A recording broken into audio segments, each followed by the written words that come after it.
Assalamualaikum warahmatullahi wabarakatuh. Perkenalkan, nama saya Witri Amanda Putri, absen 34 dari kelas 11 IPSD. Di sini saya akan mewawancarai salah satu narasumber saya, yaitu Bapak Yayan Suryadi selaku orang tua saya, yang bertemakan ancaman integrasi nasional beserta strateginya. Kita mulai dari pertanyaan yang pertama. Menurut Bapak, apa sih yang dimaksud dengan integrasi nasional itu? Integrasi nasional itu usaha dan proses mempersatukan perbedaan-perbedaan yang ada di dalam suatu negara sehingga terciptanya keselarasian dan keselarasan umum atau keselarasan nasional. Baik, untuk pertanyaan yang kedua, menurut Bapak ancaman integrasi nasional itu ada di bidang apa aja sih? Ancamannya itu pertahanan, keamanan, politik, ekonomi, ideologi, dan sosial budaya. Baik, untuk pertanyaan yang ketiga, menurut Bapak ancaman di bidang pertahanan dan keamanan itu apa saja? Ancamannya itu teroris, kelompok bersenjata, sabotase, dan penyelundupan senjata. Oh, baik. Nah, untuk pertanyaan yang terakhir, bagaimana sih cara mengatasi ancaman-ancaman dari bidang pertahanan dan keamanan tersebut, Pak? Untuk mengatasinya, semuanya dalam keamanan itu kepolisian. Tetapi kepolisian bisa minta bantuan pada TNI dengan mengajukan ke Depangkal, Menteri Pertahanan. Tapi itu tidak cukup kalau tidak ada dukungan dari seluruh lapisan masyarakat. Baik, demikianlah wawancara yang dapat saya sampaikan. Terima kasih kepada Bapak Suryadi selaku narasumber atas waktunya. Mohon maaf bila ada kekurangan. Wassalamualaikum warahmatullahi wabarakatuh. Assalamualaikum warahmatullahi wabarakatuh. Perkenalkan, nama saya Hilalah Huwaida, kelas 11 IPSD dari SMA Negeri 58 Jakarta. Hari ini saya sudah bersama dengan Ibu Diana di sini. Saya akan mewawancarai Ibu Diana mengenai integrasi nasional ya, boleh ya? Oke, baiklah pertanyaan pertama ya Bu. Apa sih yang Ibu ketahui tentang integrasi nasional?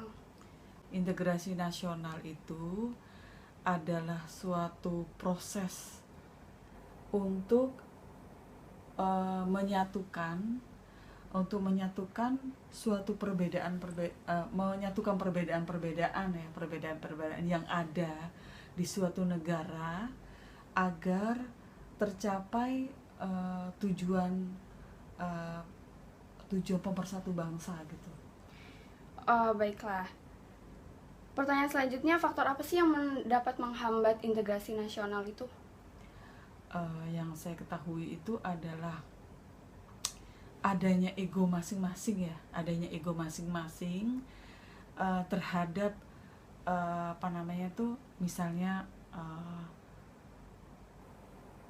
faktor kesukuan, faktor golongan, mungkin golongan politik yang berbeda, tadi kesukuan ya, faktor agama yang berbeda, itu dan tujuan yang saling berbeda untuk masing-masing dari kelompok itu mengakibatkan adanya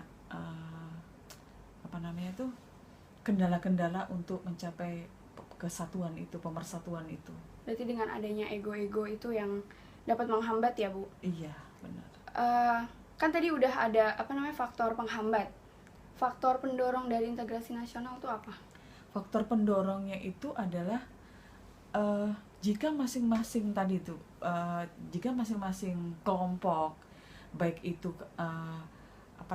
dari suku yang berbeda, dari golongan mungkin partai politik yang berbeda, dari agama yang berbeda, tapi di satu sisi mereka mempunyai keinginan untuk memajukan negaranya, jadi sama-sama ya.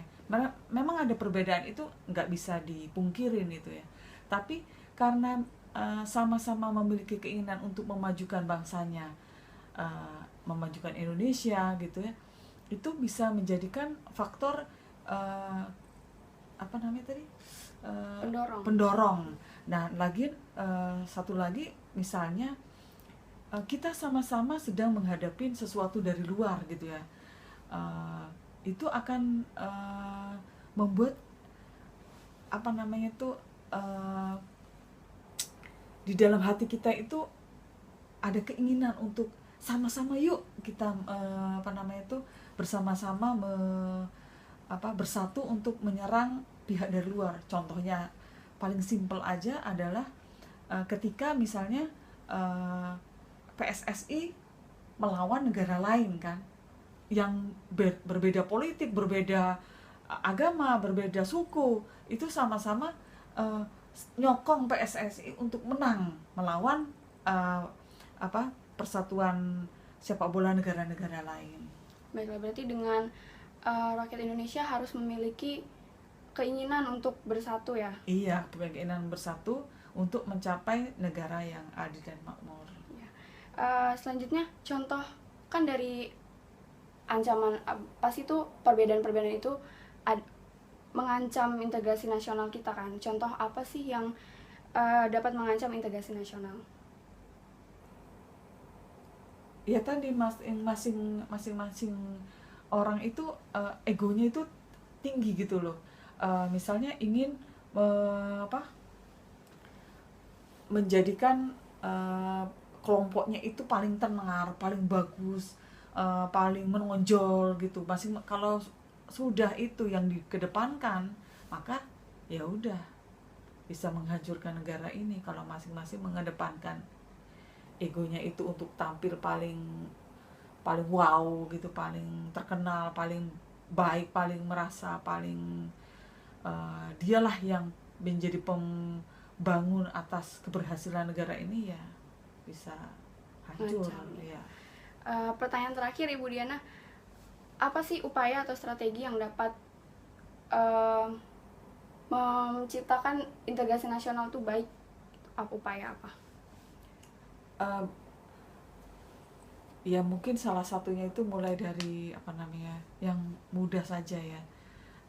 Misalnya di lingkungan RT RW itu misalnya mengadakan gotong royong ya, itu maksudnya hal yang paling mungkin dianggap paling purbakala sekalipun ya, yang itu menjadi warisan nenek leluhur kita. Tapi itu bisa ketika ayo kita gotong royong untuk memperbaiki, membaguskan RT kita, itu akan timbul rasa bersama-sama ingin membangun hal yang terbaik untuk RT RW. Akhirnya begitu juga sampai ke kelurahan, ke kecamatan, sampai ke provinsi, sampai akhirnya ke negara gitu.